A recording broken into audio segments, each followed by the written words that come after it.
Веќе втора недела стопирани се сите процеси во надлежност на Државниот испитен центар. Во неизвестност се 15.620 средношколци.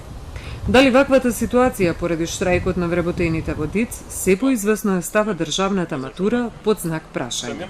Јас не го знам интерниот правилник или календар за организација на Државниот испитен центар, меѓутоа факт е дека првиот екстерен испит е закажан за 27 мај, односно недела 3,5 седмици од одржувањето на првиот екстерен испит, така што ако штрајкот продолжи во поголем временски период, може да се доведе во прашање одржувањето на целиот процес на државната матура.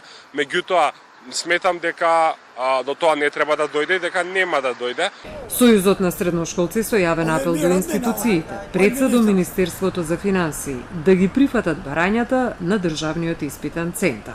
Мене лично не ми е јасно зошто има потреба да се создаде ваков проблем кога станува збор за не повеќе од 30 вработени во ДИЦ, кои што не бараат ништо повеќе, само да им се изедначат платите со зголемувањето на минималната плата која што изминатиот период беше направено. Не ми е јасно зошто Министерството за финансии не ги прифаќа нивните барања, кога веќе видовме дека се воведено енорно зголемување на платите на функционерите.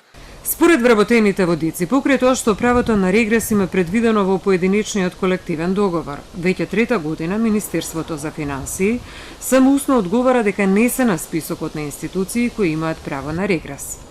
Во меѓувреме Телма се обида да добие став од Министерството за финансии, но не добивме одговор.